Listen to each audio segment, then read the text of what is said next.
Haleluya, puji nama Tuhan.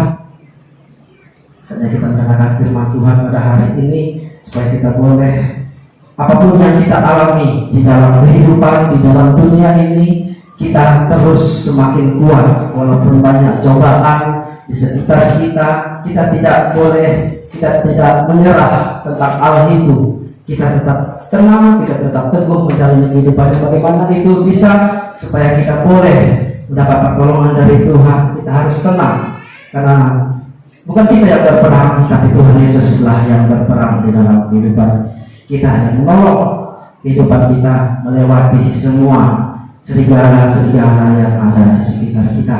Mari kita lihat di dalam Lukas 10 ayat yang ketiga.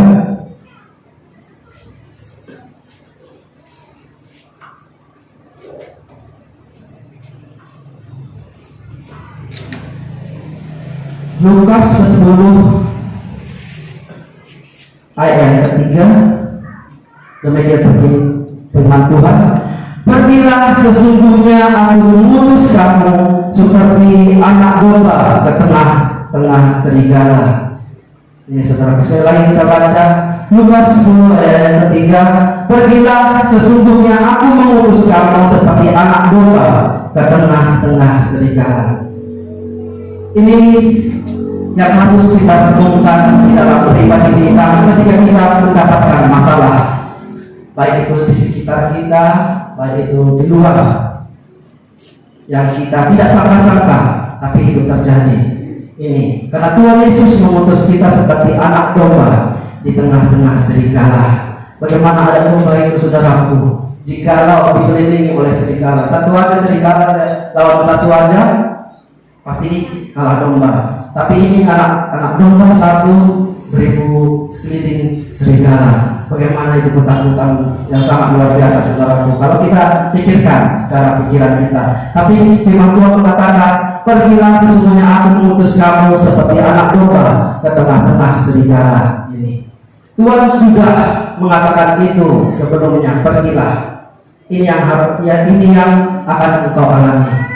Ini sebagai anak Tuhan, kita harus mengimani, kita harus mengerti apa maksud Tuhan, ya.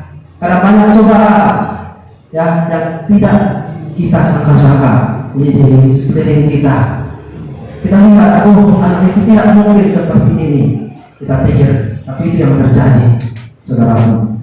Tapi bagaimana kita tetap tenang, bagaimana tetap kuat? Ini kita harus melihat lagi bagaimana Tuhan Yesus katakan lewat firman Tuhan.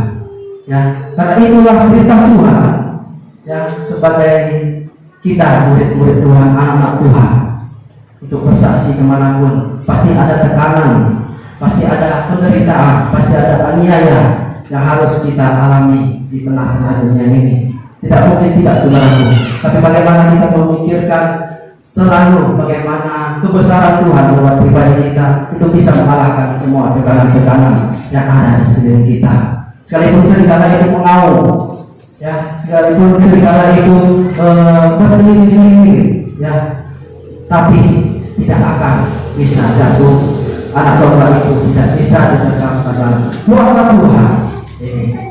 Tuhan Yesuslah yang berperang. Tuhan Yesus yang mengambil bagian ketika kita meminta pertolongan kepada Tuhan. Ya, kita lihat contohnya, saudaraku, di Amsal 14 ayat 2.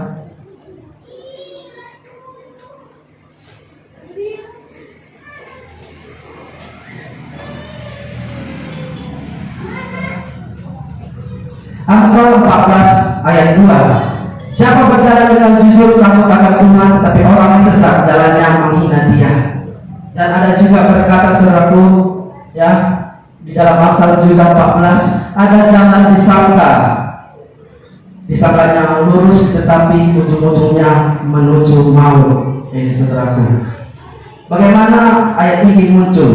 Ya, dia mengatakan ada jalan disangkanya lurus, tapi ujung-ujungnya menuju maut. Kalau kita berpikir, apakah orang itu tidak mempunyai pikiran? Kita pikir, saudaraku, udah tahunya salah, tapi dia dalam pikiran yang lurus. Kita lihat saja, saudaraku, contohnya Yudas.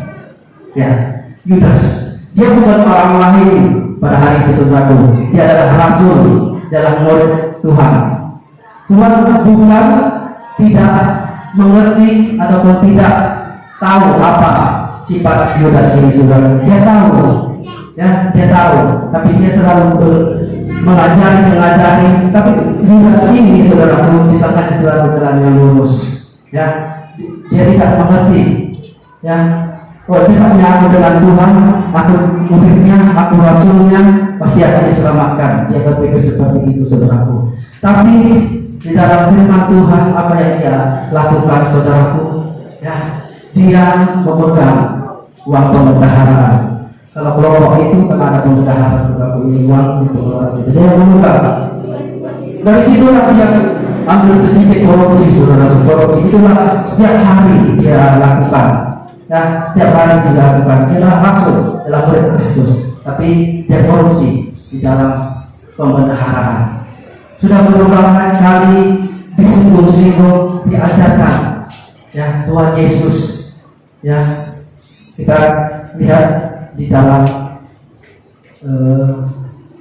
Yohanes 12, Yohanes 13 ayat 21 saudaraku, sudah dikatakan Tuhan, tapi dia tidak sadar saudaraku. Yohanes 13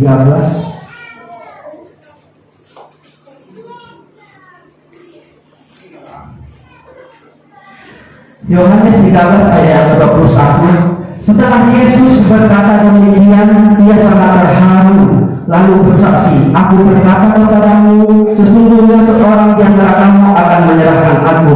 Ini kata Tuhan di dalam zaman itu saudaraku. Murid-murid itu memandang seseorang kepada yang lain. Mereka ragu-ragu siapa yang dimaksudnya.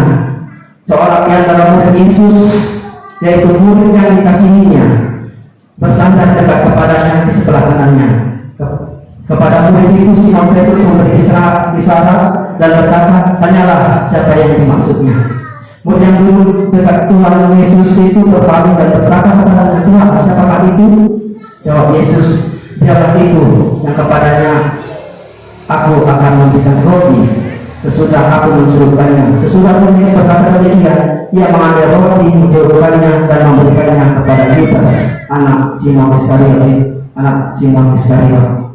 Dan sesudah Yudas menerima roti itu, dia kerasukan iblis. Maka Yesus berkata padanya, apa yang hendak kau perbuat, perbuatlah dengan segera. Ini saudaraku, sudah dikasih Tuhan selalu, tapi dia terus melakukan apa yang Tuhan Yesus tidak inginkan di dalam dirinya.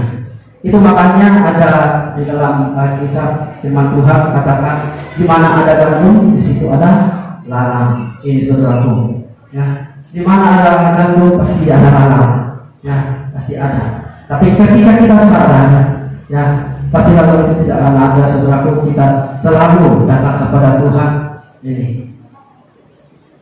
untuk merubahkan hidup kita seutuhnya, ya, seutuhnya, bukan dari depan saja tapi seutuhnya. Begitulah mengikut Tuhan saudaraku, ya. Pada hari itu juga ketika Tuhan Yesus membersihkan bait suci, ya, bait suci dibersihkan karena dia melihat banyak sekali Tuhan saudaraku, ya, orang-orang berjualan di sana. Ada yang berjualan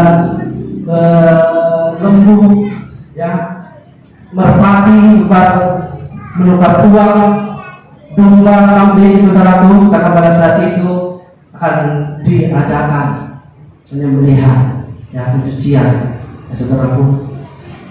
Dan pada saat itu ketika Tuhan Yesus melihat, dia campuki semua, dia marah, saudaraku, dia marah. Tapi apa ketika itu murid Tuhan Yesus katakan, saya mengingat apa yang Tuhan Yesus katakan, cinta akan rumah Tuhan menghanguskan aku. Saudara, ketika kita cinta dengan Tuhan, harus seutuhnya bawa kehidupan kita. Harus seutuhnya saudaraku. Jadi kita saudaraku ada seperti anak domba diutus di sekeliling, ya, serigala. Ya, bagaimana kita tetap tenang, bagaimana kita tidak ketakutan, ya. Itu pasti dikerjakan Tuhan. Kalau kita takut, pasti musuh kita pun dia takut itu. Sekali kita akan itu, dia pasti jatuh. Itu kalau kita takut. Tapi kalau kita tidak takut, saudaraku, kita tenang. Dia bingung kenapa dia tidak gemetar sekalipun, kenapa dia tetap tenang. Ini saudaraku, kita harus tenang menghadapi semuanya, karena setiap kita pasti diberikan ujian. Seperti Petrus juga ditampi, saudaraku. Kita lihat Lukas 22 ayat 31. Lukas 22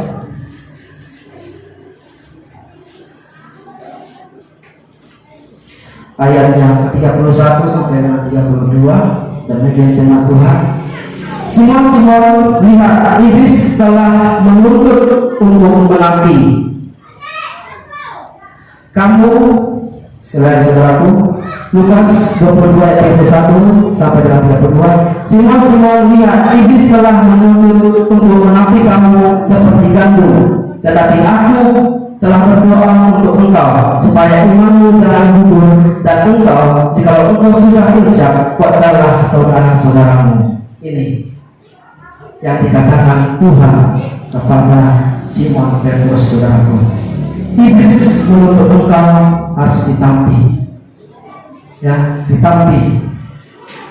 Akan ada perkara besar yang akan dialami. Iman ini, saudaraku, bagaimana itu harus